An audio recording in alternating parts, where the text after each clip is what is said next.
Hello everyone and welcome to TLE Eliminators PCD for Codeforces Round 1063 Division 2. How was the contest, guys? Solved 3 overall. That's nice. I also solved 3 overall. Second problem was pretty like slightly more difficult than usual, I would say, considering the solves. Definitely like C has more solves than B this time, and also like took me almost an hour to get B, but C took like 20 minutes. So I guess the ordering wasn't the greatest today. Sorry if my voice isn't the best. I'm a bit tired today, but all right. Okay, so should we get started? Let's get started. Um, was not able to solve one. Okay, no worries. You'll get, at least the first question was doable. But yeah, it was not as easy as the normal div 2, I would say. So yeah, that's understandable. Don't worry about it. B was quite tough. Yes, B was very intuition based or observation based. If you made the observation, you would get it. If you didn't make the observation, you wouldn't get it. And till that point, there was not like like it did require using your brain a bit, I guess. Not very standard out.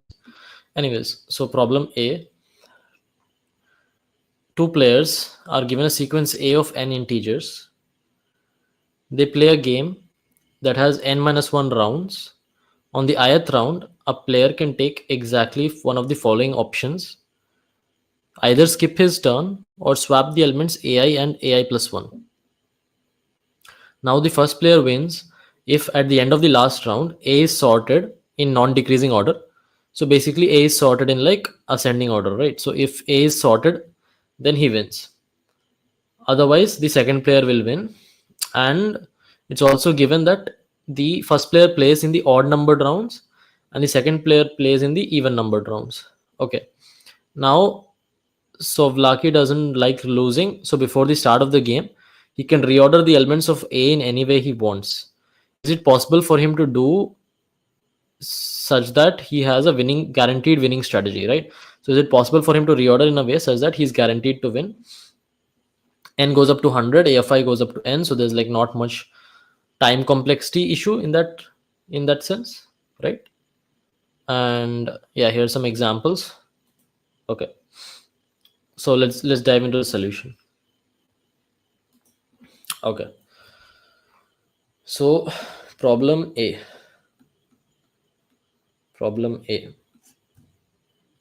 I would say the level of the problems were a bit slightly higher than usual, and B was definitely a bit, I guess, misplaced. I'm not very sure how to say it.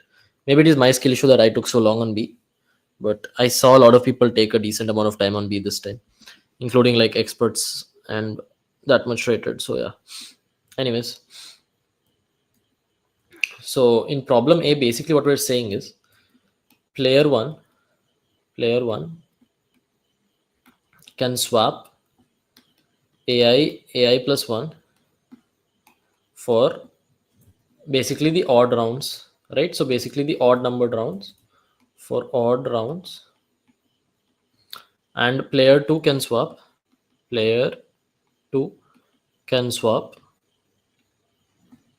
AI and AI plus 1 for even rounds, right? For even rounds, and each round happens one after the other from I equals 1 to I equals n, right? So rounds happen from I equals 1 to I equals n, right?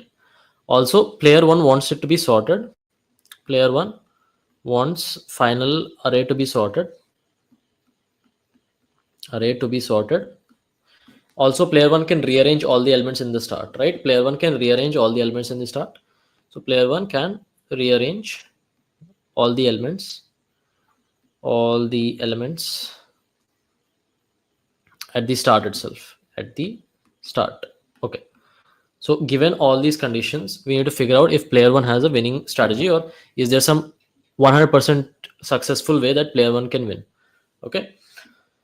So now, obviously, since player 1 wants the final array to be sorted, we can just make the assumption, right? We can make the guess or the assumption that player 1's strategy should be like this. So player 1, he will sort the array in the start. Okay, so the initial array will be sorted. So he will choose a sorted initial array because he wants the final array to be also sorted, right?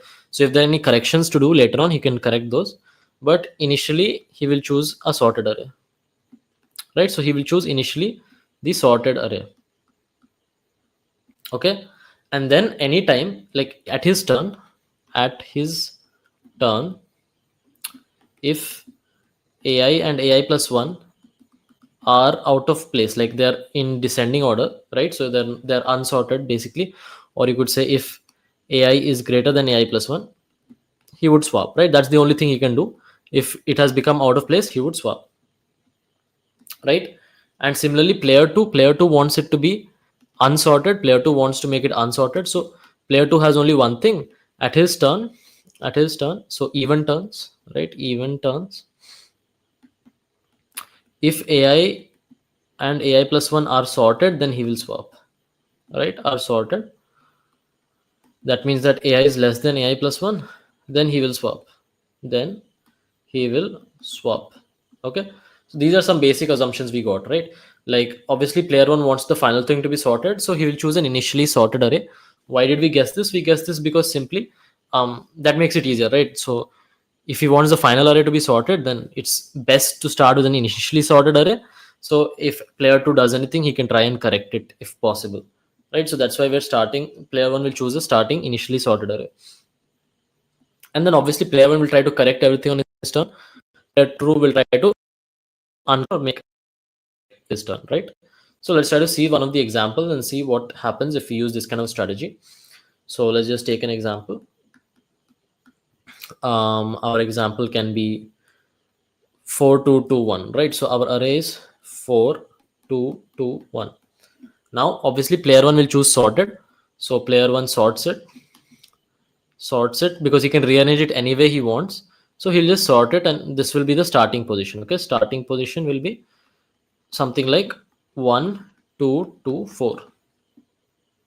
Okay, now for player 1, initially he gets the option to swap these two if he wants, right? So this is player 1's turn, and he will not swap because they're already sorted.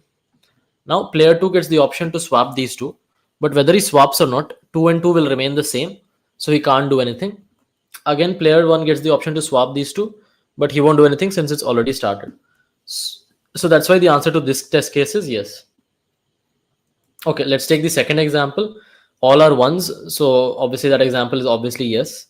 Okay, let's take an example of no. Let's take the fifth test case. The fifth test case. Okay, in this test case, we are given the array 1 3 2 3 5. 1 3 2 3 5. Now, obviously, player 1 will start it initially, so we will get 1 2 3 3 5. Okay, now here player 1 starts here, and obviously he won't swap since it's already sorted.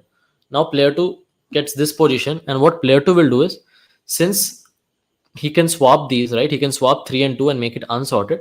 He's going to swap. So player 2 will swap here. Player 2 swaps. He uses his, you can either skip or swap, right? So he uses his ability to swap this. And what happens is he will swap it like this, right? And now what has happened is, now this array is not completely sorted. Now this array is unsorted.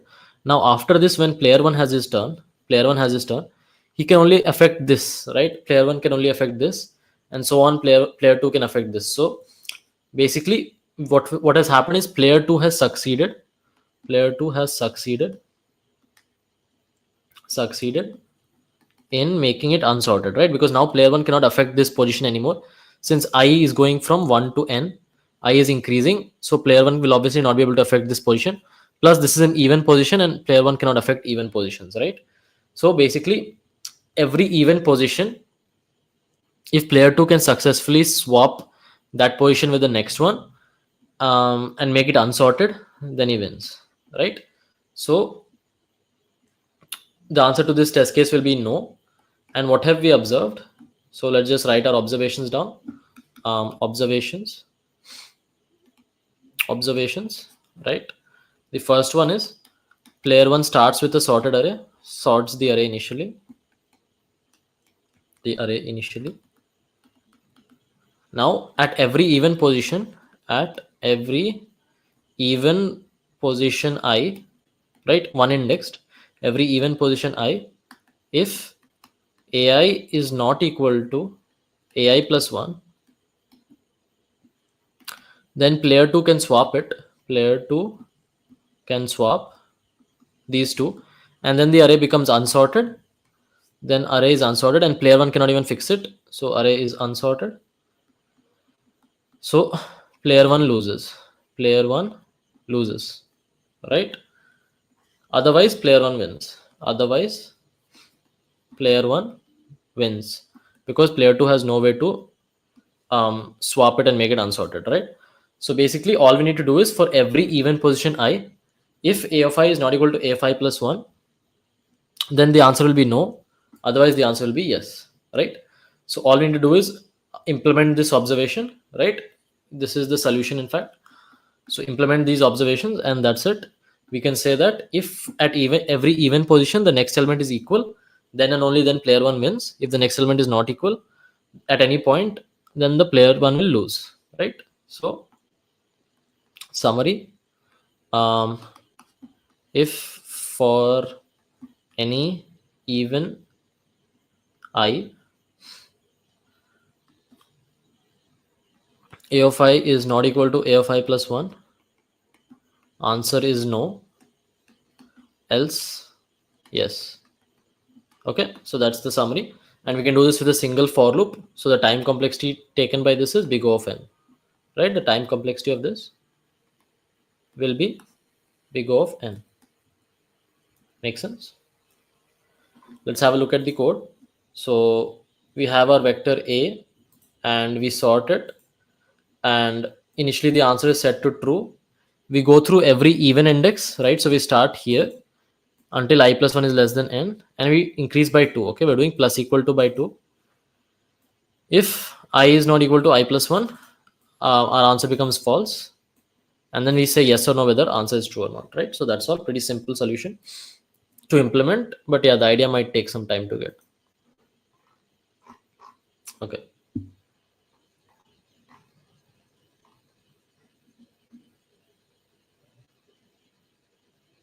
so much time to figure out index. Yeah, it could have been a bit clear.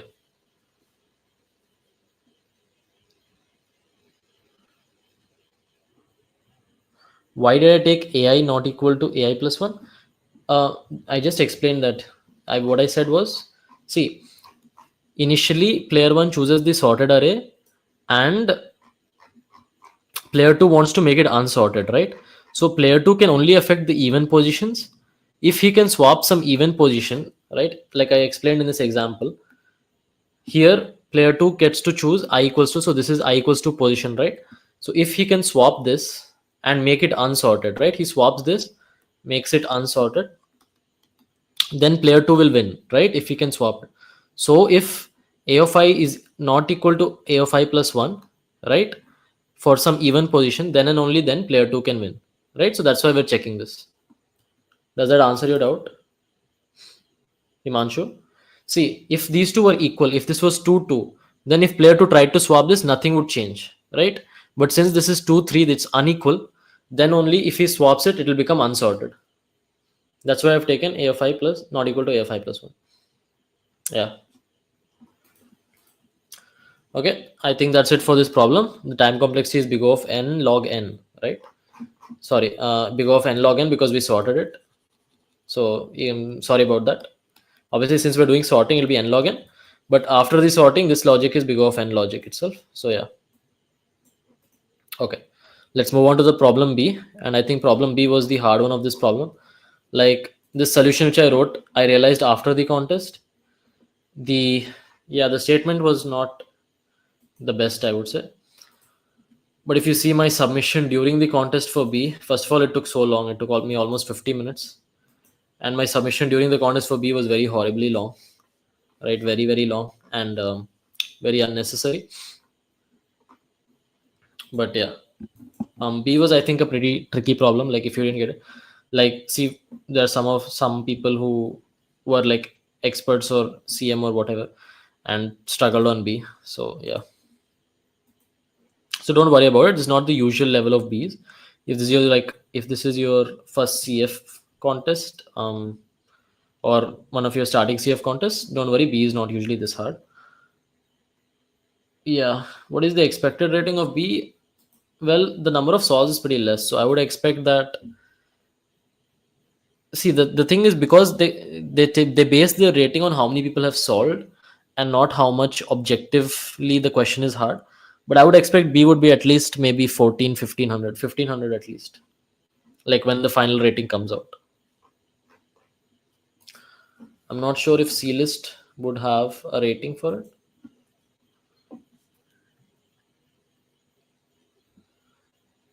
Okay, they have not come up with the rating for it, but this website clist.by predicts the rating before the official rating comes out. So whenever it updates, we can check that out.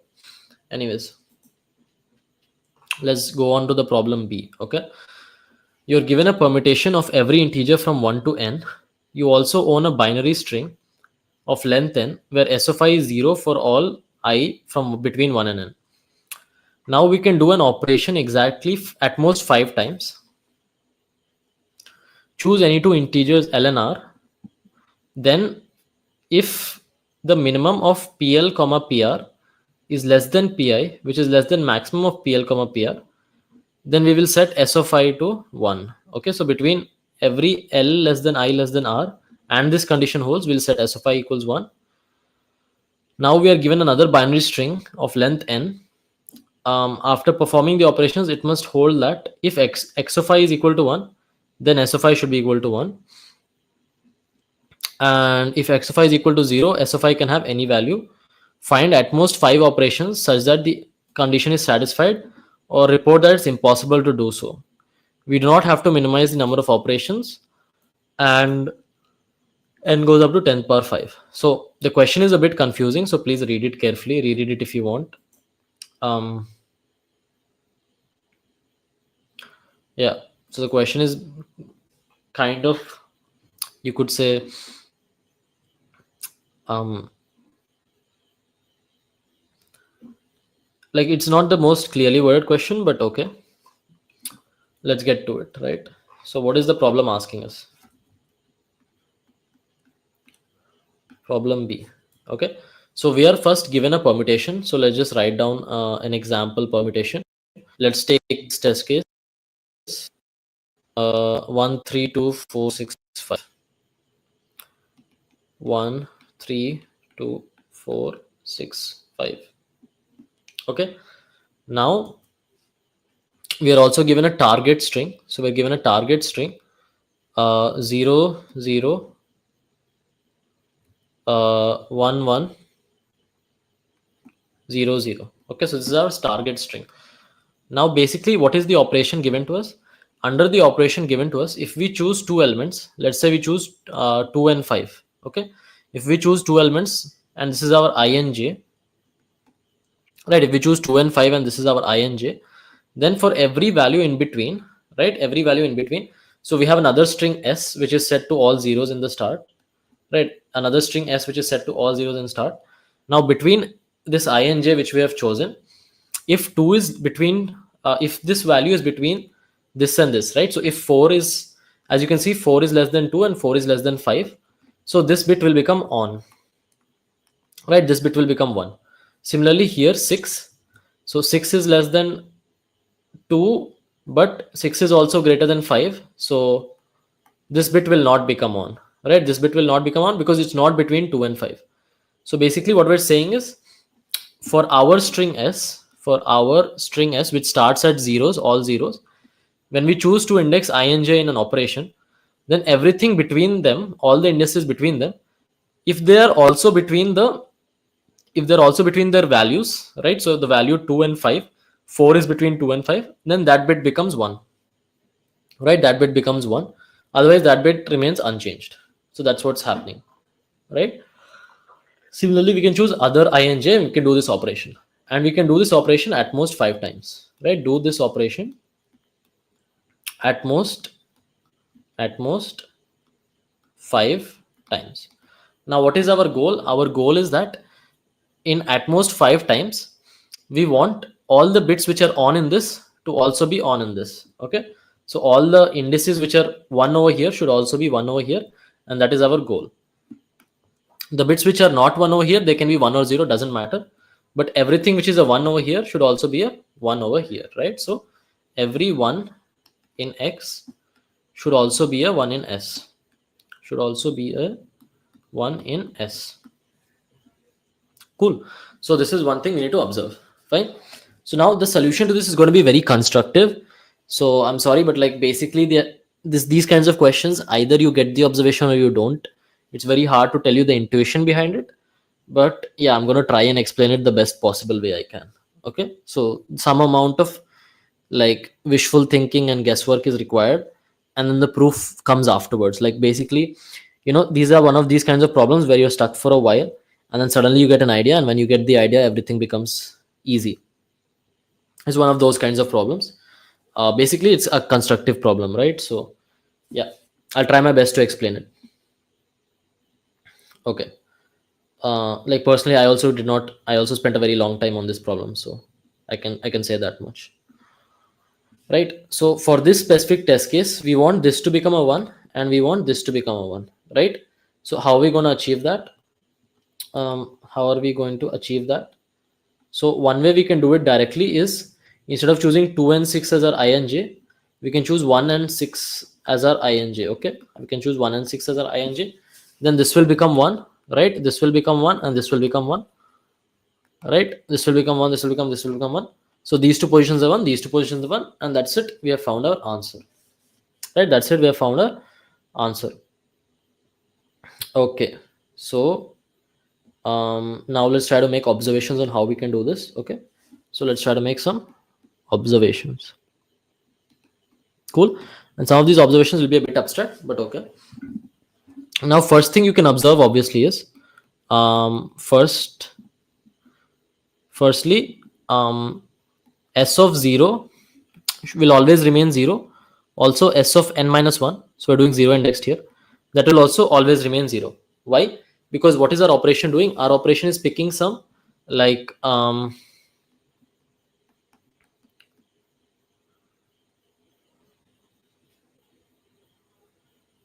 our operation is basically going to, let's say this is our array, and we have some string over here, right?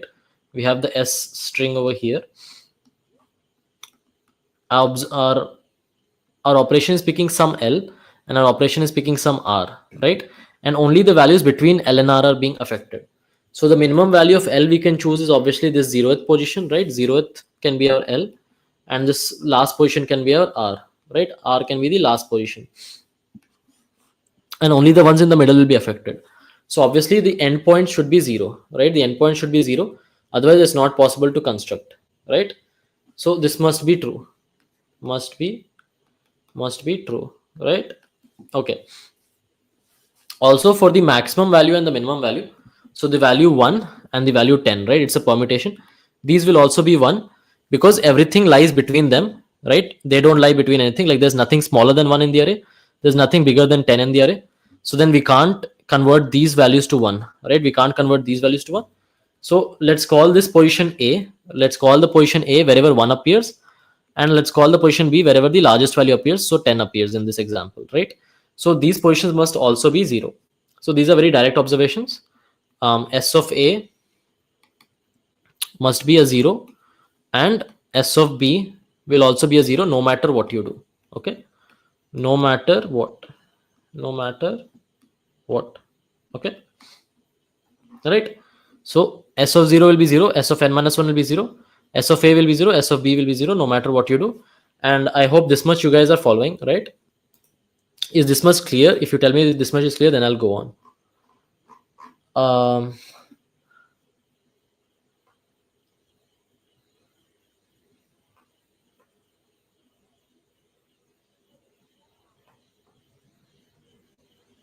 How much time I solved the first three? It was pretty horrible, not gonna lie. I'll show you if you want.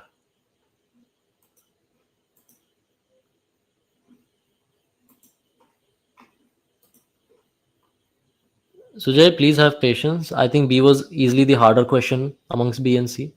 So obviously we'll be discussing this. Yeah, so A took me 2 minutes, B took me another 52 minutes, and then C took me like a half an hour-ish. Right? So B obviously took me more time over here. Um Vansh, please don't spam. Yeah, please don't spam. I probably, if you continue spamming, you'll get banned. But yeah. Provide solution for ICPC preliminary round. Okay. Someone asked this last stream also. I'm not sure if anyone is free for this, but sure, I'll put it as a suggestion.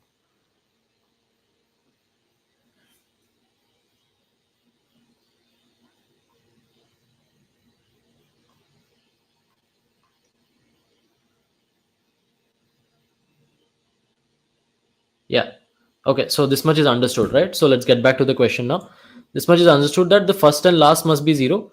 Also, the largest and smallest have to be zero. Otherwise, it's not possible. Okay.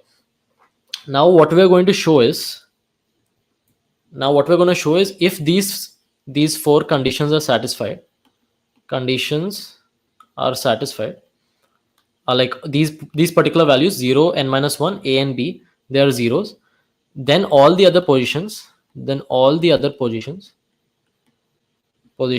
our string can be converted to 1.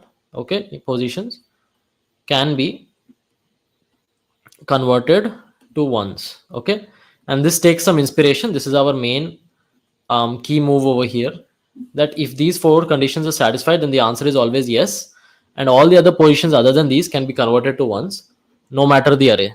Okay, and to be honest, since it's a B problem, I should have guessed this most, like, I guess you could have guessed this, right? Even if you thought of the proof later, you could have guessed this. But to be honest, in the contest also, I did not get this guess, so I don't blame you if you didn't get it. But yeah, if these four conditions are satisfied, then all the other positions can be converted to ones, and we'll prove how that is possible. Okay, we'll prove how that is possible. Okay, so let's draw some example array again. So let's have this array only, like 3 1 2 5 6, 3 1 2 5 6, 8 7 10 9 4 4. Okay, let's just make the array a bit nicer. Let's make it 1 6. Okay, fine.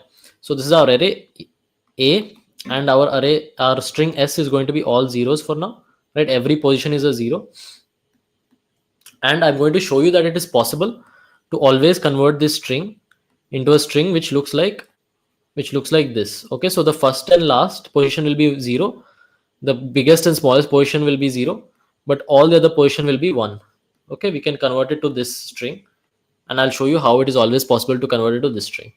Okay, and since we can convert to this string, this will cover all our x, right? This will cover all our x in which these values are zero. So we have found our answer basically. Okay, so now obviously consider the largest and the smallest value. So this is the smallest value A, this is the largest value B, right? This is the position 0, this is the position n minus 1.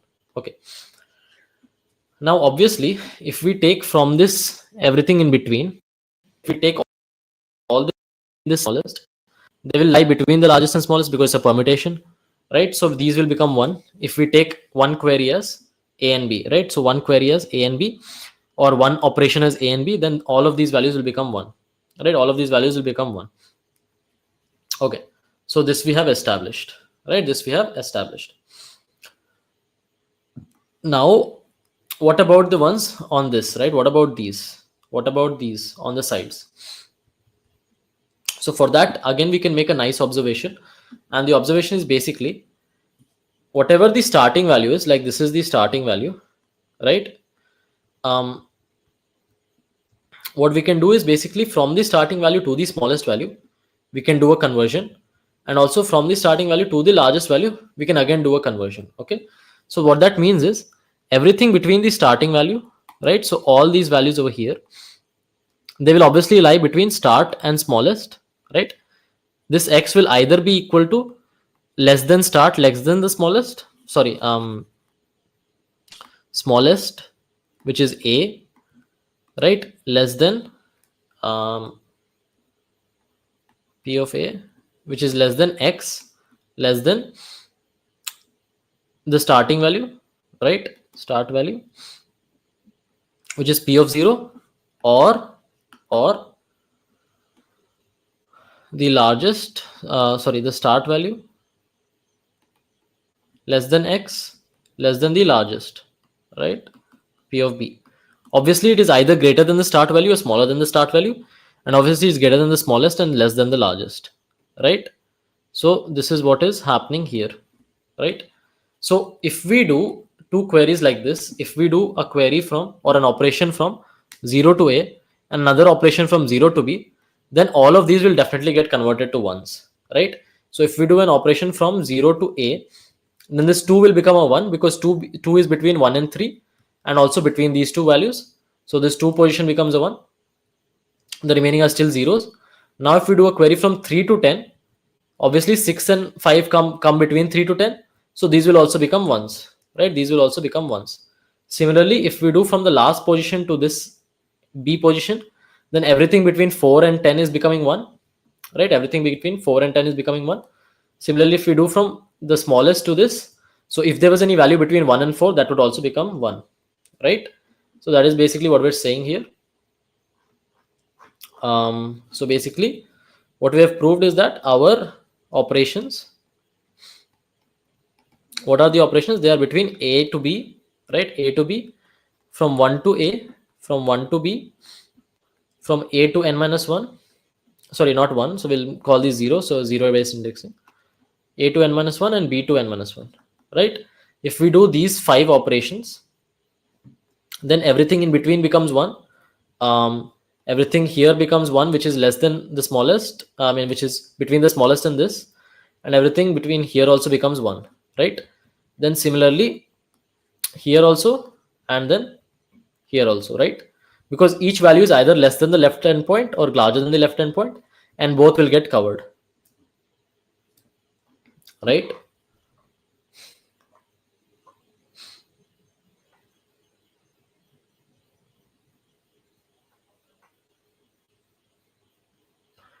Just feel it, that rank might qualify for regionals, but it depends on how many other teams are there from your college. Okay, if there are other teams from your college which have a higher rank, then you might not qualify. Otherwise you have some chance.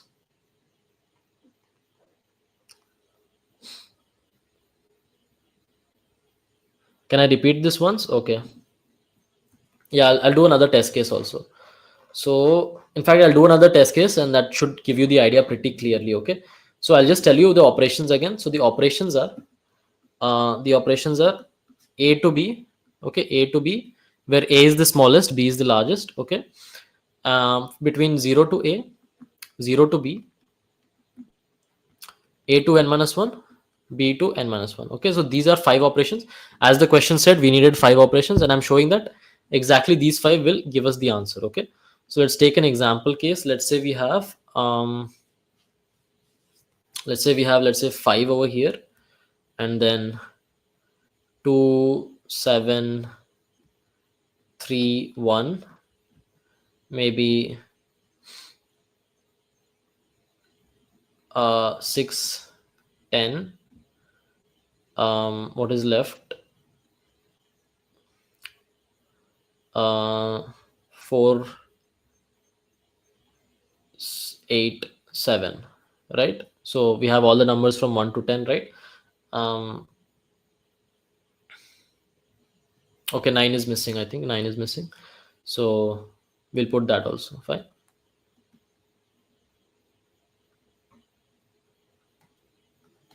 Okay, wait, yeah,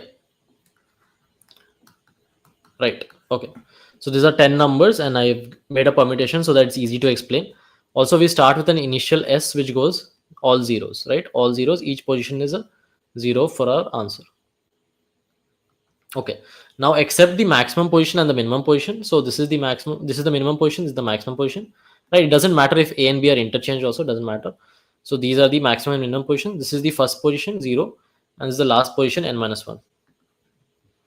I want to show that given these operations, we can convert all the whole array into ones. Okay, so let's start with this 0 to a operation. Okay, so 0 to a operation, that will convert everything between 5 and 1 to ones such that it's less than 5 and greater than 1, right? So every x in this range, every x is either less than 5 or x is greater than 5, right?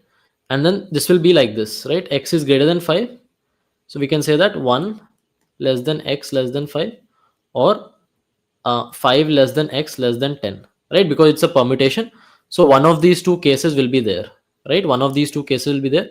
So case 1 will be handled by this, and case 2 will be handled by this, right? Case 1, case 2. Okay, so let's do operation 0 to a and see what happens. Okay, let's do operation 0 to a. So basically 0 to a means operation between 0, 1, 2, 3, 4, right? So operation between 0 to 4, right? And so these are the positions between them, right? These are the positions between them. As you can see, 2 is less than 5 and 2 is greater than 1, so this position will become a 1. 7 is greater than 5, so 7 is not between 1 and 5, so this will remain a 0, right? This will remain a 0. And we can see that 3 is less than 5 and 3 is greater than 1, so this will also become a 1. Okay, so that's what happens here. Now we do the second operation, 0 to b, right? 0 to b.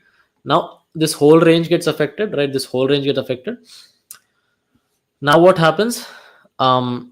Since, let's go to 7 now. So since 5 is less than 7 and 7 is less than 10, that means that 7 is between 5 and 10.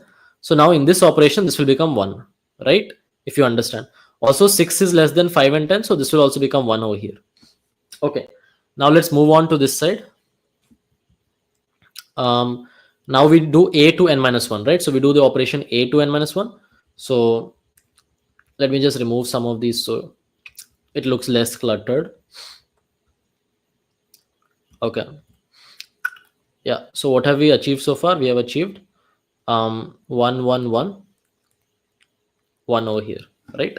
So now we're going to do an operation between a to n minus 1. So between everything between 1 and 8 gets converted to 1, right? So everything between 1 and 8 gets converted to 1. So here 4 is between 1 and 8, so this will get converted to 1, right? Now we do operation from b to n minus 1. So everything between 10 and 8 gets converted to 1, so 9 will also get converted to 1, right? And now obviously between 1 and 10 there's only 6.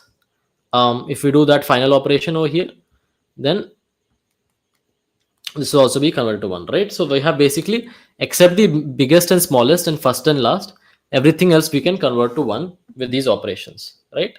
So let me just summarize this summary. Let a be the position of 1 or the biggest one, position of smallest element, and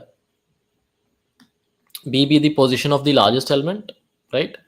Position of largest element. Then the query between a and b, the operation between a and b converts everything in between them to 1, converts everything in between them to 1, between them to 1. Now the query between 0 to a and 0 to b, right? This will convert everything between the value 0 and a to 1, and this will convert everything between 0 and b to 1, right? So basically every value from 0 to minimum of a and b also gets converted to 1. And then similarly when we do from a to n minus 1 and from b to n minus 1, then everything between max of a and b to n minus 1 gets also converted to 1, right? So basically that's what's happening, and these 5 queries solve the whole problem, right? Yeah, b is pretty easy after spotting this problem. Is there any role of permutation? Is it possible without permutation? Yeah, the role of the permutation, we are sure that all the values are in this range, right? Between 1 and n. If it is not between 1 and n, we would not be sure that the values fall in this range. That's why. Yeah, it's hard to get the intuition. Basically, the I think the expected way to get the intuition was to get these 4 conditions first, that the first and last are 0 and the biggest and smallest are 0. Then you had to guess that everything else could be converted to 1. and getting that intuition is a bit hard. But once you get this intuition, then finding the queries themselves are not that hard.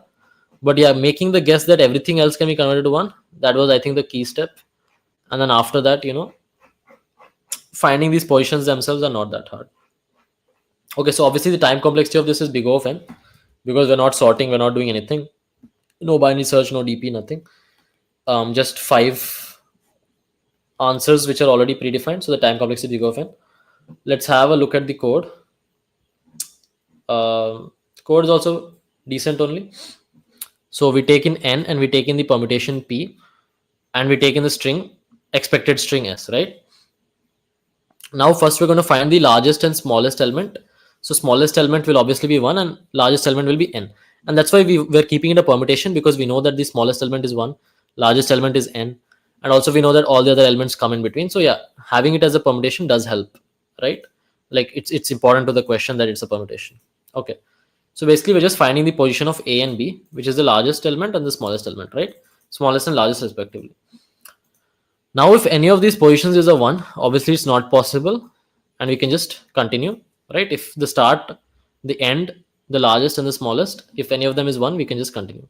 Otherwise, we know our answers, so our answer can be from 1 to a, 1 to b, a to n, b to n, and a to b, right? So these are our 5 operations which will always work. So we just see out 5 and then see out these 5 pairs. That's it. So that's the only thing which we are needing to do here. Why are you finding all the conversions? Why not only take the... Because, Sam, because it does not matter if we get extra ones, right? That's what the question says. The question says that if x of I is 0, then s of I can have any value. So s of I can be 0 or 1, right? That is why we are not seeing if only xi is 1, then only convert it. We are trying to make everything 1 as much as possible, right? Because it will cover everything. That's why we're doing it, Sam.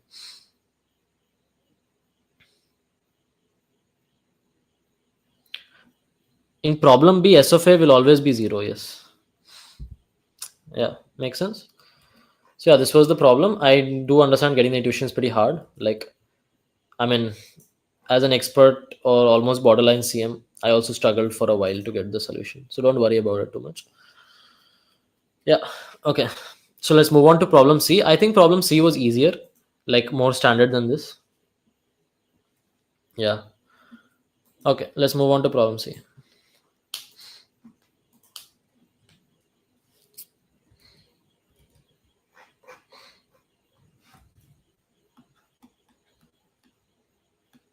Yeah, problem B was one of those questions which, if you're not getting it, you're not getting it. If you're getting it, then it seems very easy. So you can't even blame the setters because they thought, it would be easy, but apparently not. Okay, let's move on to problem C. Given a grid of 2 into n size, okay, so 2 rows, n columns, where every cell has a value from 1 to 2n. Okay, so basically it's a 2 into n grid and all the values are 1 to 2n, but it's not a permutation. It can be any value between 1 to 2n. Okay, just so pay attention.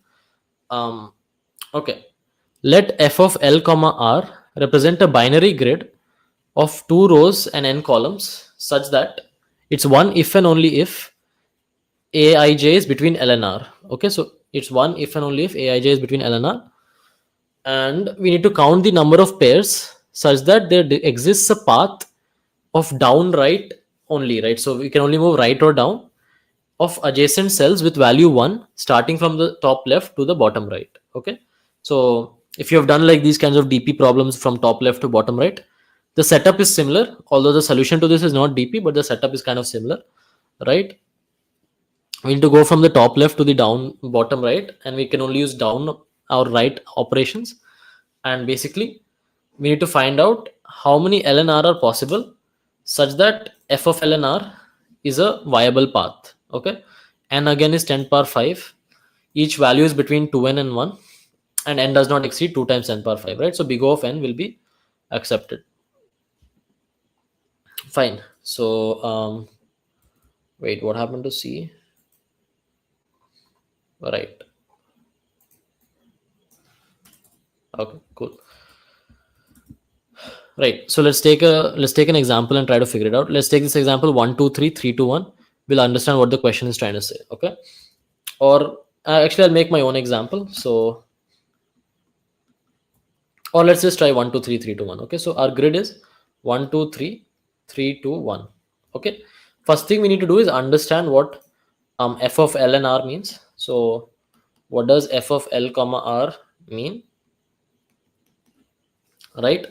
And basically, what f of L and R is saying, let ignore all this binary grid and all.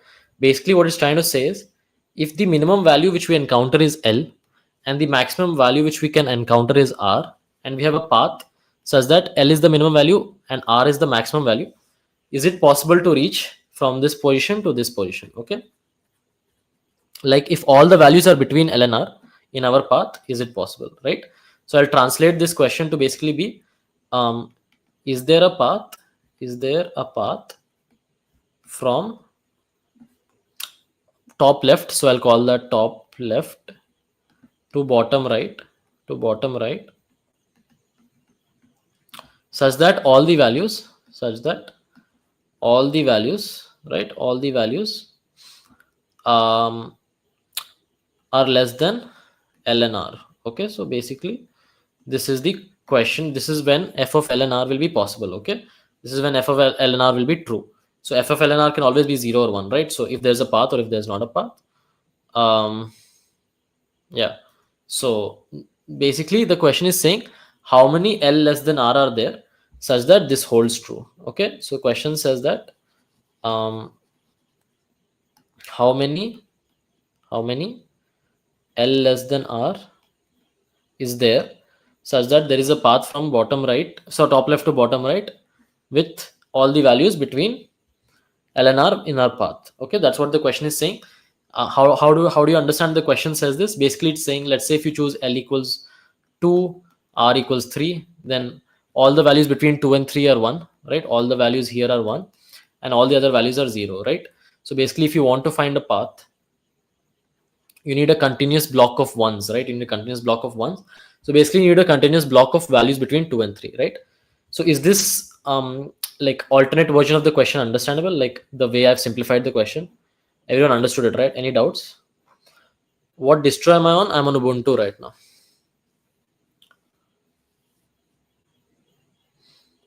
What rating is good as a fresh graduate? I'm assuming you mean a fresh like computer science or BTech graduate. I would say at least like a 1200, 1300 every CS graduate should definitely have as a rating. Like that is enough for a professional job. Although for interviews, it's recommended to be at least like 1400, because a lot of interviews ask CP.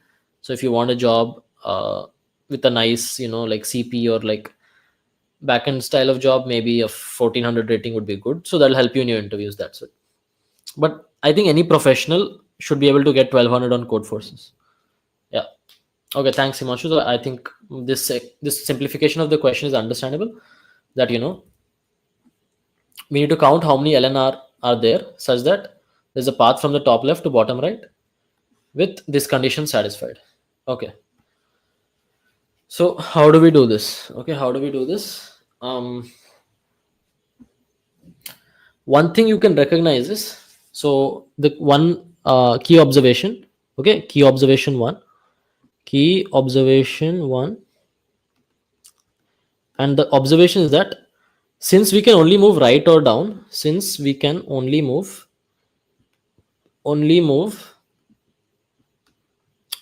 right or down, right, there are exactly n paths, there are exactly n possible paths we can take. Okay, there are exactly n possible paths and no more paths. Okay, so there are exactly n possible paths we can take. Okay, so that's my idea. um there are exactly n possible paths we can take. And why is that? Okay, imagine this is our array, right? And let's say we went right here, right here, right here, then we went down here, right? We can't come back, nor we have to keep going right till we reach our goal. Correct? We can't come back left or up. We have to go like this. So basically whichever position we went down, so here we went down at this position, that is going to define our path, right? So if we go down over here, so this is the first path, this is the first path, right? This is the first one. And then basically that's the first path, and then we can have a second path which very similar, right? We can have a second path which you went like this and then you went like this, right? And then the third path will be basically where you go 3 steps front, then one down, and then one right, then go right again, right? So those are all the possible paths which can be formed, and there are total n of these paths, right? There are total n of these paths, right? So we can write that down. We can say that total n of these paths, right? N paths. Now basically our problem is going to be, oh, is the rating updated? Is the rating updated? I guess I'm losing rating for this one, but not sure. It's a bit annoying hovering over CM. Yeah. Let's see. Anyways, it's fine. Okay. So there are total n paths from top left to bottom right. And basically what we can observe is that each path has some minimum value and maximum value which we encountered. And we can find that using prefix maximum, suffix minimum, like that we can find it out, right? So because there are n total paths, for each path using prefix minimum, prefix maximum, suffix minimum, and suffix maximum, right? On the top half of the array and the bottom half of the array, if we have these four, then we can find in big of 1 the minimum and maximum value on the path, right? The minimum and maximum value on that path, okay, on that path. So I hope this is understandable.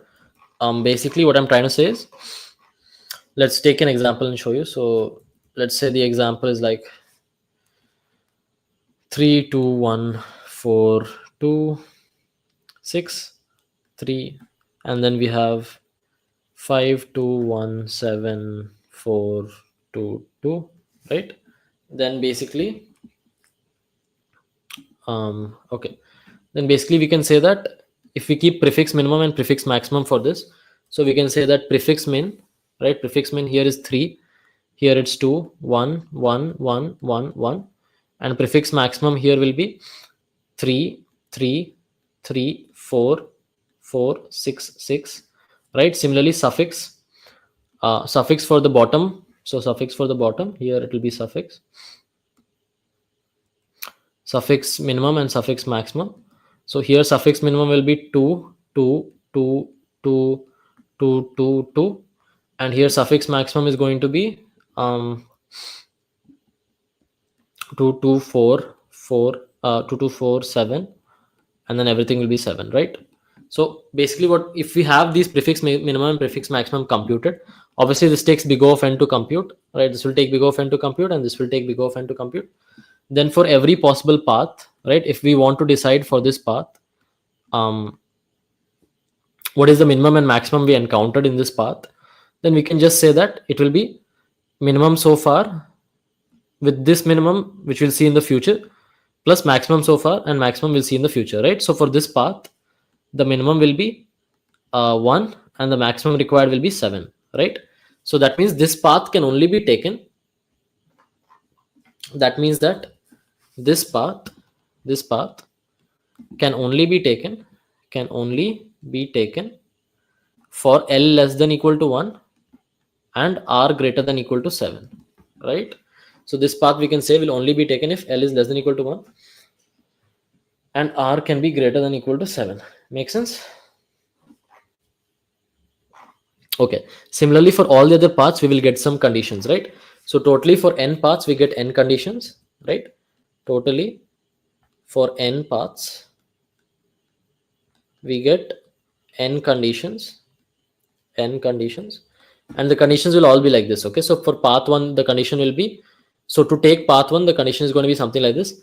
So the prefix minimum here is 3, suffix minimum is 2, right? So we'll say that the first path condition is L should be greater than equal to, sorry, less than equal to 2, and maximum will be 3 and 7, right? So maximum should be greater than equal to 7, right? So we get some conditions like this, like path 1 will have its value of L and its value of R, and path 3 will have its value of L and R, right, which are valid, and so on. So for all the possible paths till path n we get some conditions like this, right? So in this example, if you see path 2's condition, it will be minimum is 2, maximum is 7, right? Minimum is 2, maximum is 7. Same condition here, minimum is 1, maximum is 7, so minimum is 1, maximum is 7 for this path. Then for this path, let's take the nth path. So here minimum is 1 and maximum is 6, right? So minimum is 1 and maximum is 6, right? So these are the different conditions we are getting for the different paths, and since there are at most n paths, there are n conditions, correct? So now we need to count how many L comma R satisfy even one of these conditions. Okay, satisfy any one of these conditions, any one of these conditions, then there will be a valid path, right? So basically, if you satisfy the condition for path 3, your L is less than equal to 1, R is greater than equal to 7, that means you can use path 3 to get your answer, right? So if you satisfy any of these path conditions, then that L and R counts. Okay, so count how many L and R satisfy any one of these conditions, right? Doesn't matter which one. It doesn't matter if you satisfy more than one. All it matters if you satisfy at least one of these conditions. Okay. Was C difficult? No, C was not particularly difficult, I would say. I think B was more difficult than C, not gonna lie. Like, maybe if you've not seen this idea before, it would be difficult, but it was a more standard idea than B, in my opinion. Right? It was a more standard idea, I would say.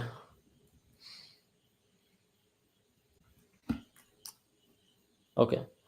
So we need to count how many L comma R satisfy any one of these conditions. Make sense? Right? And how would we do that? So basically the problem has become this: given n segments, right? Given n segments, count where given n segments which are like capital L, capital R, right? On a number line, on a number line, and also L is less than equal to, like, each L comma R is less than equal to 2n, right? We know this. Count how many, let's call it small l small r, exist such that they contain at least one segment. Okay, such that they contain at least one segment. So the problem has become this: uh, basically we need to find how many segments are there such that we can contain at least one segment within them. Okay, so at least one segment, and maybe I'll take an example and show you what that looks like. So let's just take the example which they had given in the question. 1 2 3 3 2 1, right? 1 2 3 3 2 1. Okay, so in this we can say that um the first path is like this, right? The first path is down and then like this. So the minimum over here is 1, the maximum over here is 3, right? So this is our first segment, 1 comma 3. Our first segment is 1 comma 3. Okay, now this one, our minimum is 1 and our maximum is 2, so we get a segment 1 comma 2. Now here our minimum is 1 and our maximum is 3, so we get another segment 1 comma 3. Let's remove the duplicate. So these are the two segments we got, right? 1 comma 2, 1 comma 3. So if you draw this on number line from 1 to 6, right? 1 to 2n, so 2n is 6, right? One segment is this one segment is this one, and one segment is this one. We need to know how many segments are there which completely contain these segments, right? Count LNR. So our problem is basically count LNR, count LR such that L can be contained like this, R can be contained like this for any one of them, right? For any one of them. So obviously L needs to be below 1 over here. So L will be 1. R can be equal to 2, 3, 4, 5, 6. Make sense? R can be this, and all of those will work. So that's why the total number of answers will be 1 comma 2, 1 comma 3, 1 comma 4, 1 comma 5, 1 comma 6. So we're getting 5 possible answers. So that's why the answer is 5. Okay. Does that make sense, guys? Right? Are you following? Basically, each path is giving us a specific condition for L and R, and if any of these conditions are satisfied, then we get our answer. So we're trying to count how many possible L and R can satisfy any of these conditions. Okay. So now how will we approach this? Okay, how do we approach this sub problem? Approach to this sub problem. What is the sub problem? Basically, given n intervals, how many intervals completely overlap this, right? Given n intervals, how many intervals in 1 comma 2 n, how many intervals LR completely overlap or are super intervals basically completely overlap? At least one. So this is the sub problem, and we're going to solve this. And the way we can think about this is from every L, okay, from every L, track the maximum R. So from every possible L, let me just write it down neatly. So for every possible L, track the maximum possible R. Sorry, track the minimum possible R such that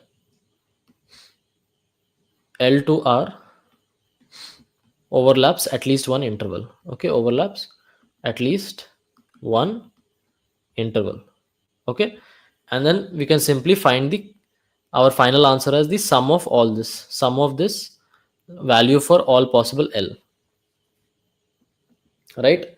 So basically we're going to keep track of, for every possible L, what is the minimum possible R such that L to R will overlap with at least one interval. Okay. What do I mean by this? What I'm trying to say, let's try to take an example and see it. So given a number line, if I have some intervals like this, so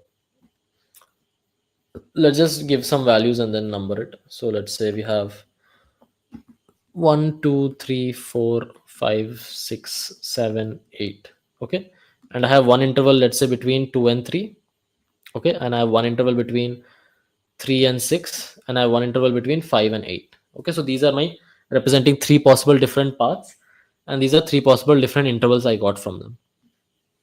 Now, for example, L chosen as 1 and R chosen as 4 works, right? L chosen 1, R chosen 4 works. But L chosen as 3, R chosen as 4 will not work because it does not completely overlap anything, right? And we have to count how many intervals completely overlap at least one interval. Okay. So what I'm saying is for every L position, at most 2 to the n positions are there for L, right? At most 2 times n positions for L. So we can store this in an array also, right? So we can store in an array and we can choose what is the largest R such that it covers at least one thing. So basically our array will be, let's call it ans. Our answer array is going to be infinity for all the positions. Okay, so for every position L, we'll put R as infinity to cover any interval, and if it's infinity, it means it's not possible. Okay, so that's what we're doing for now. Now for this value of L, the first value of R, the minimum value of R, so that it covers something, is going to be 3. right? It's going to be 3. So basically that's what we want to store here. So if you start at 1 and you go to 3, it completely overlaps this, right? So if we have L equals 1, then R should be greater than equal to 3 for L to R to be a possible path, right? To be a possible path. So in the end, these represent paths, right? So if L is equal to 1, R needs to be greater than equal to 3 for L and R to be a possible path. So that's why this is going to store 3 over here, right? It's going to store 3 over here. Okay. Now, what if L was 2? What if L was 2, right? L was 2. Then R again needs to be at least 3, right? So choosing 2 and 3 works. So R needs to be at least 3. So 3 over here as well. What if L was 3? Then R needs to be at least 6 to be overlapping something. R needs to be at least 6. So the value we will put here is 6, right? We'll put here is 6. If this was 4, if L was 4, then need to be at least 8 to overlap something. So let's just take 8 over here. Similarly, 5 will need to be at least 8, from 5 to 8 to overlap a whole interval, right? For there to be a valid path. And now for 6, 7, there's no solution. The solutions are all infinity. Okay. So this is going to be our answer array. And basically this, what is this telling? For every L, this gives the minimum R. This gives the minimum R such that there is a path. Okay, minimum R for a path to exist, right? For a path to exist. So basically for every L, we can count, we can add R to 2n, right? So our R value can be between R and 2n to the solution, So our answer is going to basically be the sum of, for all L, our answer is going to be 2n minus R plus 1, right? If R is not equal to infinity, obviously, right? So basically, essentially what we're doing is we're trying to count how many starting positions, what is the number of what is the smallest ending position, such that for this starting position, this ending position covers everything, right? So we're trying to count L and R pairs. So I hope this explanation is understandable. I'm not sure if this is getting through. So can someone tell in chat if you're following? If you're not following, I'll try to explain again in slightly different way.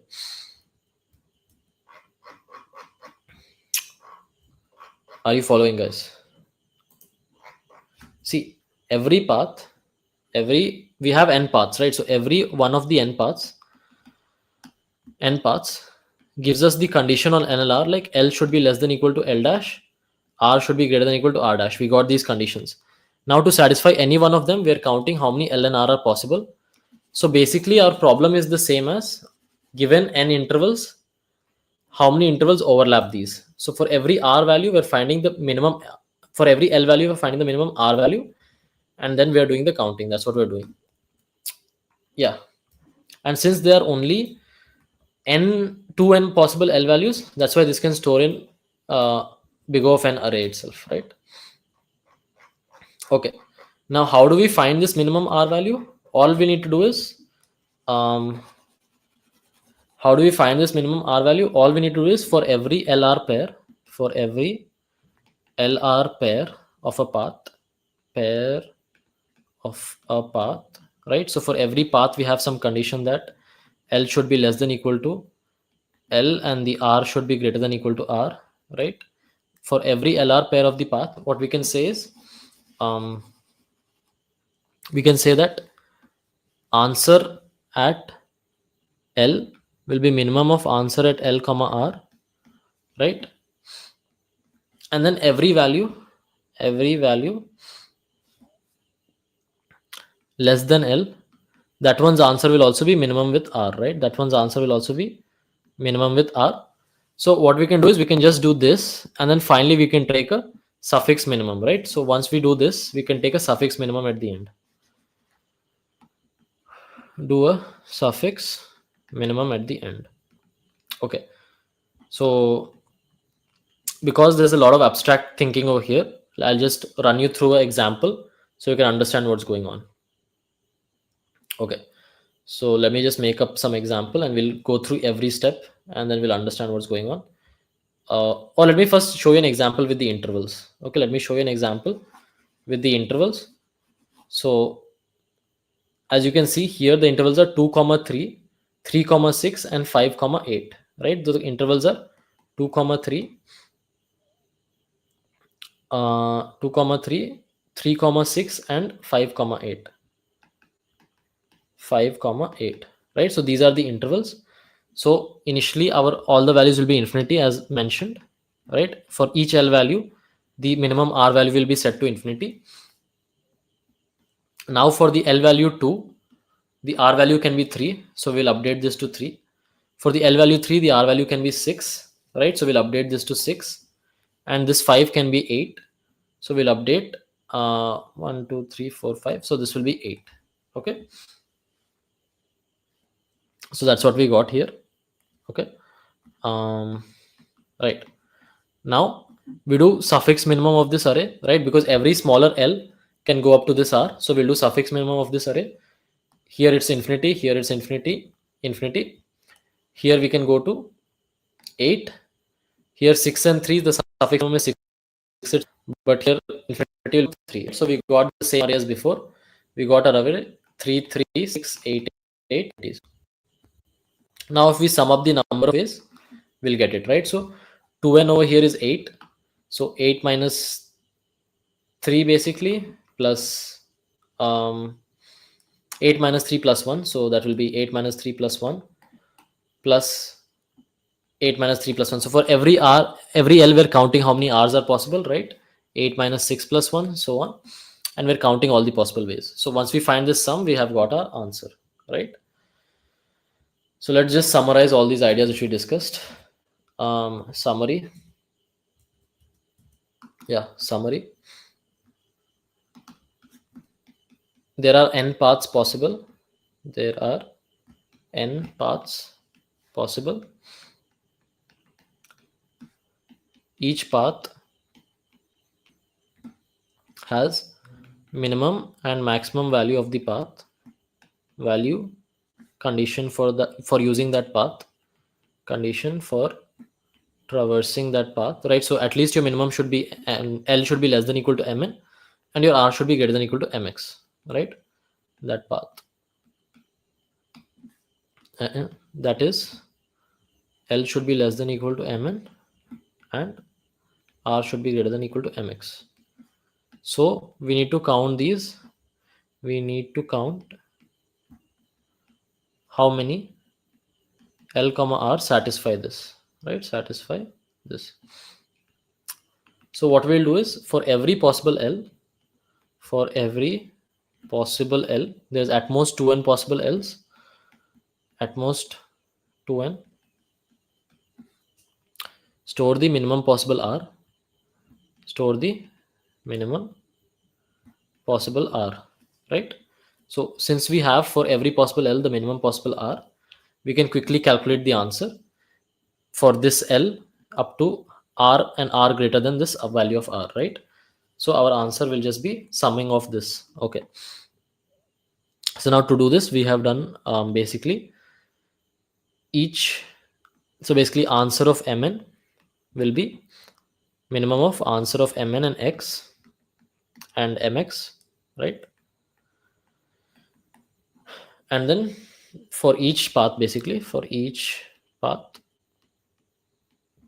and then finally we can do a suffix min, right? Because a given value can take the minimum of the next one also. So our answer will be answer of I will be minimum of answer of I plus 1, right? So we took the suffix minimum. Now finally we can just sum up all the answers and get our answer, right? So we can get the final count for every answer of L, count how many R is greater than equal to this R, and we just add that to our answer, right? So the total time complexity for this, we need a prefix minimum prefix max array, so that is big O of n. Then to count how many L and R satisfy this, we need a big O of 2n array, right, for this answer. And then again suffix minimum takes big O of n itself, so the overall time complexity is big O of n only, right? Overall time complexity is just going to be big O of n only.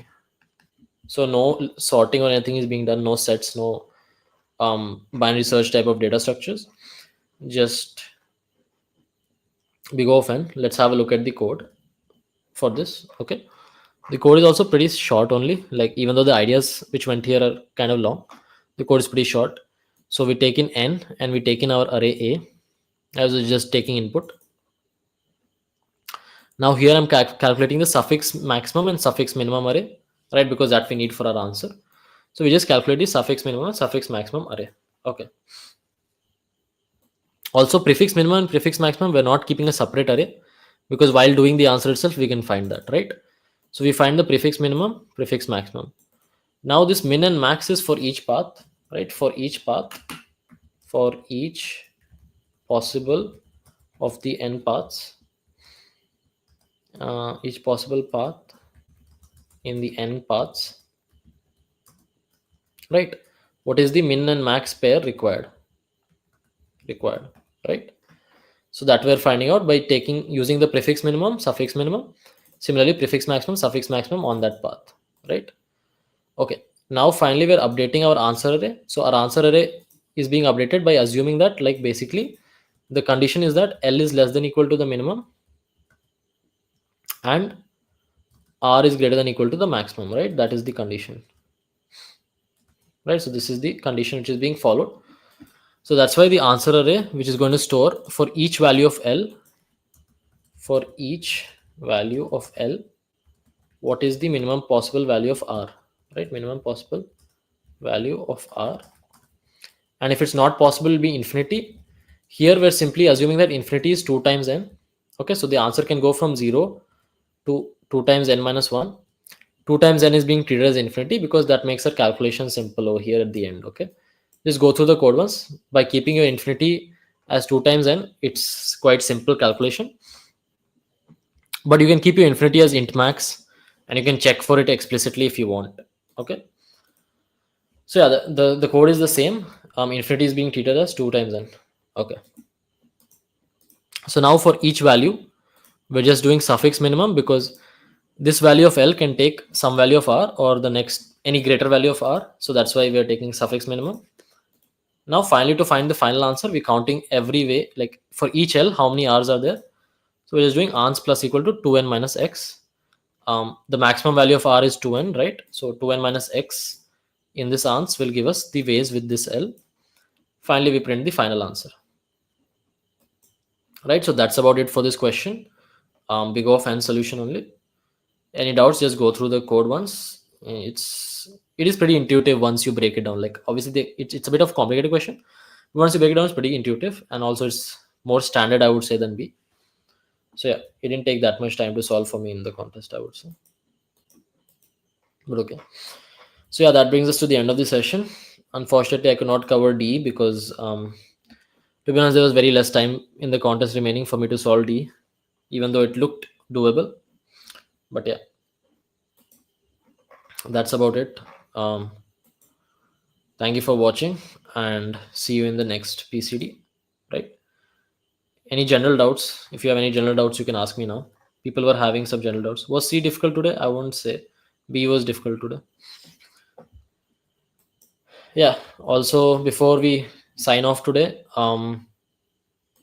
if you haven't, like if you're a new viewer or if you haven't considered it yet, TLE Eliminators has courses for competitive programming.